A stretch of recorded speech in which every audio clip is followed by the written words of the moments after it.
Hello student, welcome to our channel learn with Jyoti में। आज हम क्वेश्चन आंसर सॉल्व करने जा रहे हैं क्लास 6 की हिंदी भाषा भारती। चैप्टर 8 है संगीत शिरोमणि स्वामी हरिदास। इसके क्वेश्चन आंसर करेंगे। बच्चों, अगर आप मेरे चैनल पे पहली बार आ रहे हैं तो चैनल को सब्सक्राइब और वीडियो को लाइक ज़रूर करें। तो चलिए फटाफट स्टार्ट करते हैं। जो पहला क्वेश्चन है, सही विकल्प चुनकर लिखिए। क, सम्राट अकबर के 9 रत्नों में से एक थे तानसेन। ख, दीपक को प्रज्वलित करने वाला राग है दीपक राग। ओके। प्रश्न 2 है, रिक्त स्थानों की पूर्ति कीजिए। पहला रिक्त स्थान, तानसेन के गुरु का नाम डैश था। स्वामी हरिदास नाम था। क, अकबर ने स्वामी हरिदास को डैश की उपाधि प्रदान की, संगीत शिरोमणि की। ग, रूपा ने डैश गाकर तानसेन के प्राणों की रक्षा की, तो मेघ मल्हार। घ, गुरुजी डैश में संगीत कभी नहीं सुना सकते, राजमहल में। प्रश्न 3 है, बताइए किसने किससे कहा। क, तानसेन, ये हमारी खुशकिस्मती है कि हम इस मुल्क के बादशाह हैं। तो ये बात सम्राट अकबर ने तानसेन से कहा। ख, क्या बहन को भाई पर तरस नहीं आता? भाई के प्राणों की रक्षा बहन नहीं करेगी? तो ख, आंसर आपका होगा तानसेन ने अपनी गुरु बहन रूपा से। ग, तानसेन, राजमहल का सम्मान और 9 रत्नों में स्थान मिल जाना सदा सुखकारी नहीं होता, स्वामी हरिदास ने अपने शिष्य तानसेन से कहा। 4 से 5 वाक्यों में उत्तर दीजिए। क, सम्राट अकबर किस पवित्र जमीन को सलाम करते हैं और क्यों? उत्तर, सम्राट अकबर हिंदुस्तान के पवित्र ज़मीन को सलाम करते हैं। यह देश संसार के सभी देशों में अनोखा है। यहाँ के रीति रिवाज, कला, संगीत एवं यहाँ की अनेक बोलियों में मिठास है। यहाँ का संगीत पूर्ण रूप से विकसित है। नृत्य में भी भावों का साकार किया जाता है। साथ ही यहाँ के ग्रंथों में अद्वितीय ज्ञान भरा पड़ा है। इसलिए यहाँ की यह भूमि पवित्र है, अतः इस पवित्र ज़मीन को वह सलाम करता है। ख, दीपक राग प्राणों को संकट में डाल सकता है, कारण बताइए। दीपक राग प्राण लेवा राग है। इस राग से गायक के तन में गर्मी बहुत बढ़ जाती है। दीपक राग के गाने का मतलब सीधा मृत्यु को ही निमंत्रण है। इस दीपक राग के गाने से पहले मेघ मल्हार गीत गाए जाने का प्रबंध कर लेना चाहिए। जब दीपक राग गायक के शरीर में आग पैदा करने लगे, तब मेघ मल्हार गाकर गायक के प्राणों की रक्षा करनी पड़ती है। ग, स्वामी हरिदास संगीत की शिक्षा को समाज क्यों कहते हैं? स्वामी हरिदास ने संगीत को समाज से जोड़ दिया है, क्योंकि उनके संगीत में जो मिठास है वह अत्यंत प्रभावकारी है। सभी लोग इस संगीत शिरोमणि के संगीत से प्रभावित हो उठते हैं। इसका केवल यही कारण है कि उन्होंने संगीत की शिक्षा को समाज से जोड़कर देखा है। संगीत के लाभ स्वयं अपने स्वार्थ के लिए नहीं, अपनी प्रसिद्धि सम्मान के लिए नहीं, संसार के स्वामी जगन्यता को रिझाने के लिए वे गाते हैं। अतः उन्होंने संगीत की शिक्षा को समाज कहा है। घ, दीपक राग सुनने के पीछे सम्राट का क्या भाव था, स्पष्ट कीजिए। उत्तर, दीपक राग सुनने के पीछे सम्राट का भाव यह था कि वह तानसेन के साथ ही उनके गुरु स्वामी हरिदास को भी अपने राज दरबार में सम्मानित नवरत्न के रूप में नियुक्त कर लेगा, जिससे दीपक राग सुनने के लिए मेघ मल्हार गाने की पूर्ति स्वामी हरिदास से हो जाएगी। परंतु ऐसा नहीं हो सका, क्योंकि स्वामी हरिदास ने तो अपने संगीत को व्रज बिहारी कृष्ण को समर्पित कर दिया था।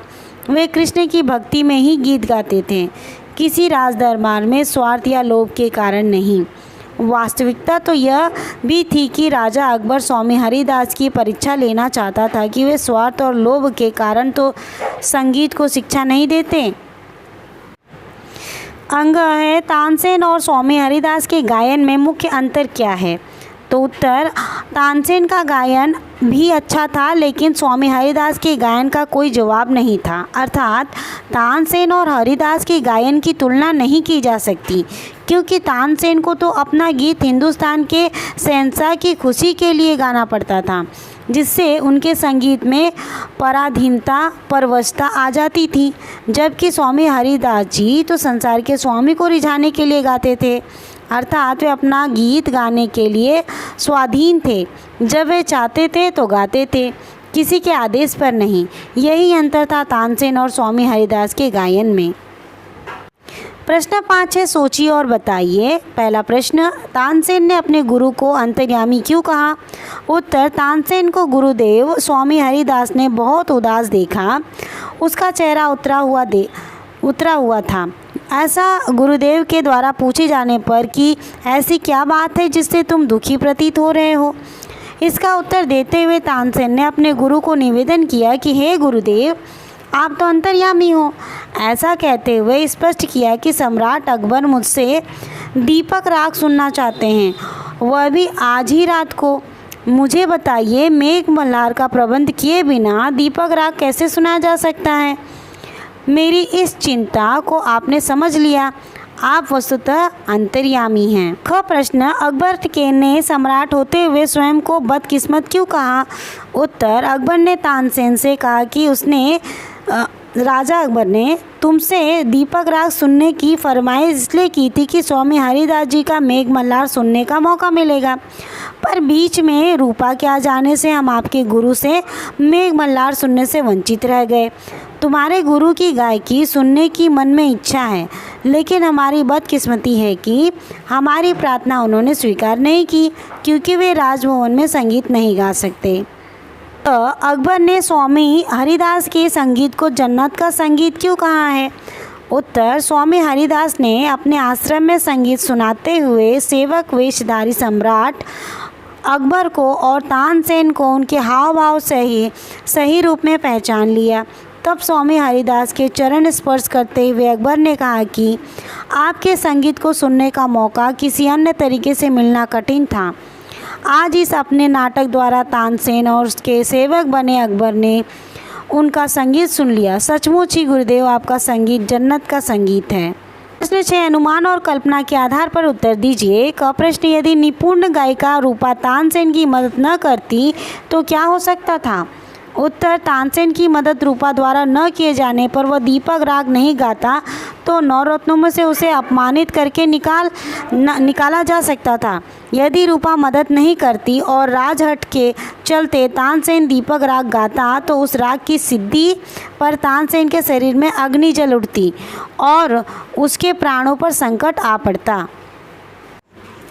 ख, तानसेन के स्थान पर यदि आप होते तो प्राणों पर संकट के बाद भी क्या सम्राट की आज्ञा का पालन करते? उत्तर, तानसेन के स्थान पर मेरे होने की स्थिति में तथा प्राण पर संकट के बाद भी मैं सम्राट की आज्ञा का पालन करता, क्योंकि मुझे अपने सम्मान का अधिक ख्याल होता।